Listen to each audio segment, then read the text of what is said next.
Hello friends, me Hina Kausar, Assistant Professor, Department of Sociology, Abhidananda Senior College.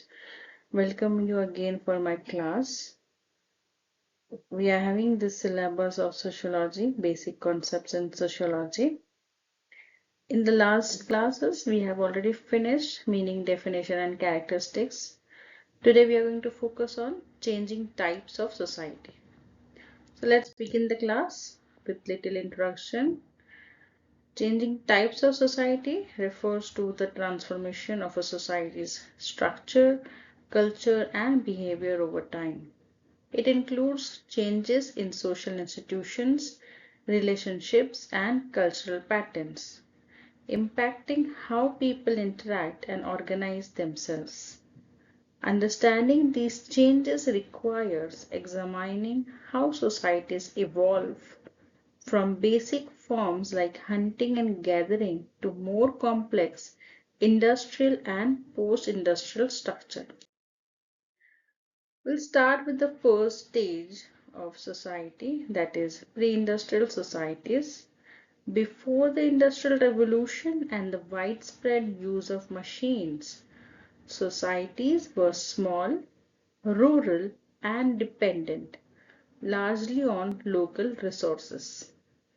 Economic production was limited to the amount of labor a human being could provide, and there were few specialized occupations.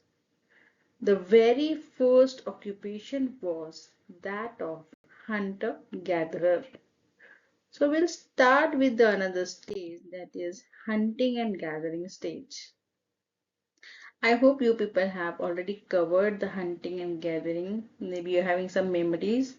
So we'll just brush up the things now that hunting and gatherer society demonstrate the strongest dependence on the environment of various types of pre-industrial societies.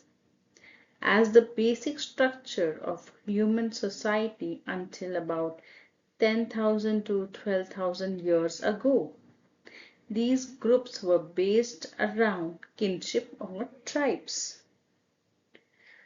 Hunter-gatherers relied on their surroundings for survival. They hunted wild animals and foraged for uncultivated plants for food. When resources became scarce, the group moved to a new area to find sustenance, meaning they were nomadic. So do we here understand that how in the hunting and gathering society 100,000 years ago people were searching for food, digging out the root vegetables, collecting different berries, fruits from the different sources, that jungle, trees, etc. They used to hunt animals, used to have their flesh, used to have their skin, making clothes out of it. So this we can say developmental stage, also beginning of the development stage of the society, that is hunting and gathering. And the society also the realization and making different types of tools, like they used to make tools from using stones, uh, wood, so they can hunt the animal easily. And because of them we have got different innovations, we can say, and different ideology also improved from this stage. Then we can find the second stage, that is a pastoral. The changing condition and adaptations led some societies to rely on the domestication of animals where circumstances permitted. Roughly 7,500 years ago, human societies began to recognize their ability to tame and breed animals and to grow and cultivate their own plants. Pastoral groups were able to breed livestock for food, clothing, and transportation, and they created a surplus of goods. Herding or pastoral society remained nomadic because they were forced to follow their animals to fresh feeding grounds. Around the time that pastoral societies emerged, specialized occupations began to develop, and societies commenced trading with local groups. Next is we are having horticulture. Around the same time that pastoral societies were on the rise, another type of society developed based on the newly developed capacity for people to grow and cultivate plants. Previously, the depletion of regions' crops or water supply forced pastoral societies to relocate in search of food sources for their livestock. Horticultural society formed in areas where rainfall and other conditions allowed them to grow stable crops. They were able to start permanent settlements.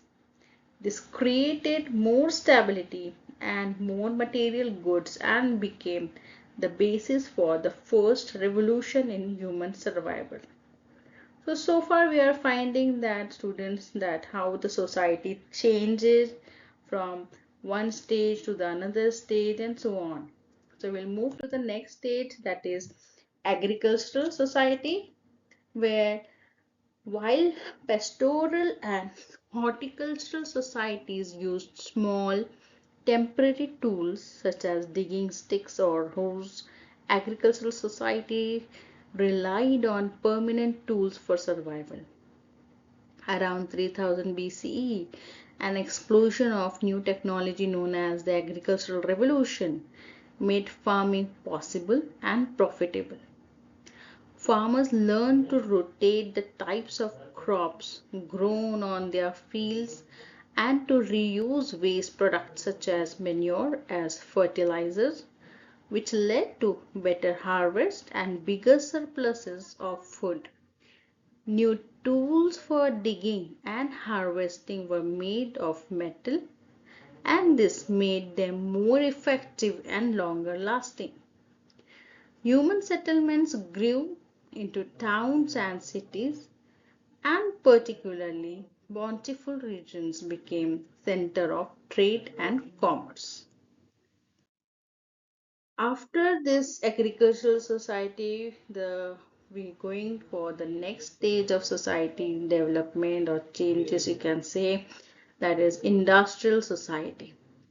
So in the 18th century, Europe experienced a dramatic rise in technological invention, ushering in an era known as the Industrial Revolution. What made this period remarkable was the number of new inventions that influenced people's daily life.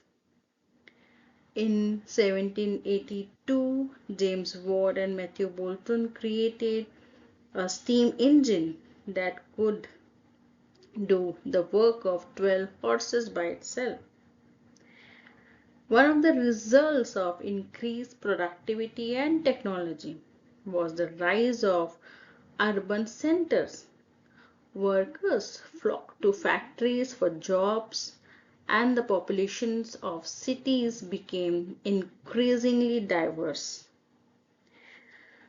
We can find that number of changes happen in the industrial revolution or the industrial society, that because the masses of people were moving to new environment and often found themselves faced with different conditions of overcrowding, poverty, and so many different issues also.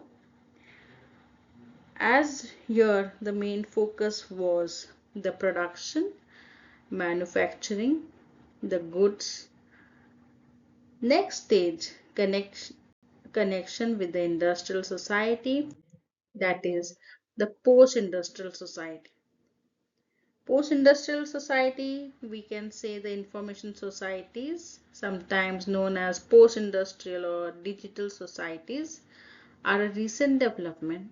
Unlike industrial societies that are rooted in the production of material goods. Information societies are based on the production of information and services. So we can find here, students, that how society moved from manufacturing to service sector or service industries.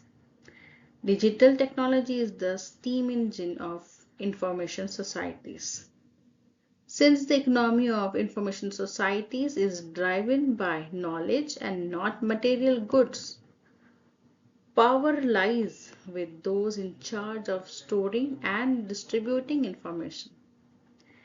Members of a post-industrial societies are likely to be employed as sellers of services instead of producers of goods. Social classes are divided by access to education, since without technical skills, people in an information society lack the means for success. So these were the some stages which we had covered for the class today. We'll see the quick conclusion. A society is a group of individuals who have agreed to live together and who seek to help each other survive and improve their quality of life. There are three main types of society: early, developing, and advanced societies. Early societies included hunter-gatherer and pastoral societies. Developing societies are horticultural and agricultural societies. Advanced societies are industrial and post-industrial. Although all of these forms have different immediate goals and purposes, they all seek to preserve their individuals. So I hope you all have understood the today's session. Thank you so much. See you for the next video. Bye.